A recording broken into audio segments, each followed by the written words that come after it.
नमस्कार, आप देख रहे हैं न्यूज इंडिया टाइम और मैं हूं आपके साथ आफरीन बानो। आप सभी का स्वागत है हमारे खास कार्यक्रम पंचायत का प्रधान कौन के एपिसोड नंबर 19 में। पंचायत का चुनाव का आगाज हो चुका है। सभी प्रत्याशी जी तोड़ मेहनत कर रहे हैं, गांव वालों के बीच में पहुंच रहे हैं अपने अपने वादों और दावों को लेकर वोट बैंक को बढ़ाने के लिए। ऐसे में इस वक्त हम अपने कार्यक्रम के तहत जब औरंगाबाद पहुंचे और यहां पर हमने पड़ताल करी, तो इस पड़ताल के दौरान यहां पे कुछ लोग हमें मिले और उन लोगों ने जिक्र किया परमजीत कौर का। जब हम परमजीत कौर के पास पहुंचे, मैं आपको बताना चाहती हूं कि औरंगाबाद गांव में परमजीत कौर जी प्रत्याशी की शक्ल में खड़ी हो रही हैं। आइए इनसे बातचीत करते हैं और जानते हैं कि आखिर इनके क्या कुछ मुद्दे रहने वाले हैं पंचायत चुनाव को लेकर। सबसे पहले तो मैं आपका स्वागत करना चाहूंगी न्यूज़ इंडिया टाइम में और आपसे ये जानना चाहती हूँ कि इस बार परमजीत कौर के क्या कुछ मुद्दे हैं जिनको लेकर वो गांव वालों के बीच में जाने वाली हैं और अपने वोट की अपील करने वाली हैं। हाँ जी, मेरा मुद्दा यही है कि नारी को लेके, शिक्षा को लेके और स्वास्थ्य को लेके, स्वास्थ्य जो है, क्योंकि यहाँ पे नारी को लेके भी देखा है मैंने कि इतना सपोर्ट नहीं होता है। अच्छा, मेरे को उनको सपोर्ट भी करना है। बच्चे को लेकर, जो बच्चे पढ़ नहीं पाते उनको अच्छी शिक्षा का, मेरे को अच्छी शिक्षा दिलाना है। उनके लिए प्राथमिक जो स्कूल है उसको बनाने का मेरा उद्देश्य है कि उनको अच्छी शिक्षा में दिलाऊं। कुछ करेंगी महिलाओं के लिए?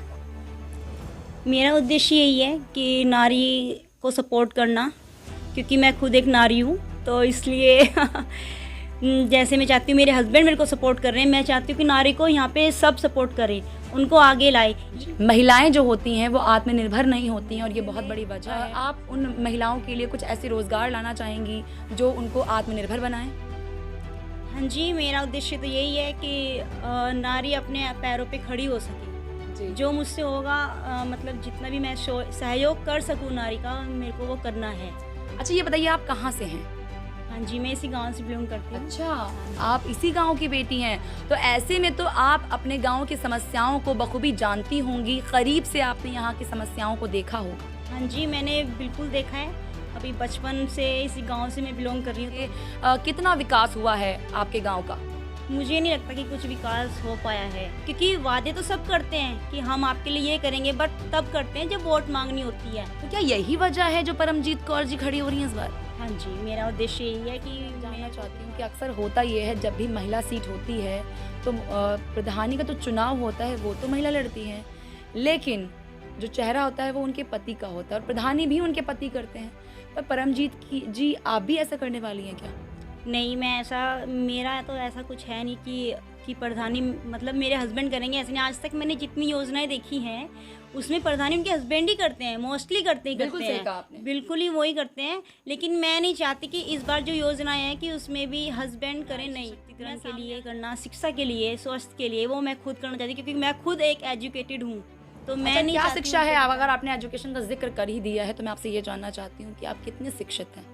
हाँ जी, मैं एमए इंग्लिश एमए कर रखा है। देखिए, बहुत ज़रूरी हो जाता है कि जब किसी गांव में पढ़ा लिखा प्रत्याशी खड़ा हो तो ऐसे में अगर लोग उन पे भरोसा जताएं तो वो करीब से उन परेशानियों को समझती हैं और उनका निराकरण कैसे करना है ये भी कहीं ना कहीं जानती हैं। तो ऐसे में जो गांव की सरकार है, गांव की सरकार जिसके हाथ में कमान जानी चाहिए, वो कहीं ना कहीं शिक्षित होना अनिवार्य हो जाता है, बहुत ही ज़्यादा ज़रूरी हो जाता है। और ये बहुत अच्छी बात कही आपने। तो मैं आपसे आखिर में ये सवाल करूँगी कि अगर आपको औरंगाबाद के लोग मौका देते हैं, आपको आशीर्वाद देते हैं और आपको प्रधान पद पे विराजमान करते हैं, तो आप क्या कुछ करने वाली हैं? मुझे अगर ये मौका मिला तो मैं, जो आज तक नहीं हुआ गांव में, बहुत सब है, वो मैं तस्वीर बदल देंगी। तस्वीर, बिल्कुल यही मेरा उद्देश्य है। बिल्कुल। देखिए, आप अभी परमजीत कौर जी को सुन रहे थे, जो कि औरंगाबाद से खड़ी हो रही हैं, बतौर प्रधान के पद पर प्रत्याशी हैं। उनका साफ तौर पर कहना है कि अगर उनको मौका मिलता है, जो यहाँ के लोग हैं उन्होंने उनको मौका दिया और प्रधान पद पर विराजमान कराया, तो वो जो इस गांव की तस्वीर है औरंगाबाद की, वो बदल कर रख देंगी। और ये बहुत बड़ा उन्होंने अपना बयान दिया है, बहुत बड़ी चीज़ कही है। और अब देखना ये होगा कि परमजीत कौर जी के इसे वायदे दावे हैं या फिर धरातल पर ये चीज़ें उतरेंगी, ये तो आने वाला समय ही बताएगा। क्योंकि बात यहाँ पर सिर्फ एक वोट की नहीं है, बात है 5 सालों की। 5 सालों के लिए आप अपने परिवार, आप अपना गांव, अपने गांव का विकास की जो जिम्मेदारी है वो प्रधान के ऊपर सौंपते हैं। ऐसे में आप अपने वोट को ध्यान से दीजिए, वोट का चुनाव करिए, अच्छे प्रत्याशी के लिए करिए। ये तमाम चीज़ें आप लोगों के लिए बहुत ही ज़्यादा ज़रूरी हो जाती हैं। बहरहाल हमें दीजिए इजाज़त, आपसे फिर मिलेंगे किसी और प्रत्याशी के साथ, उनके दावों और वादों के साथ। तब तक के लिए नमस्कार।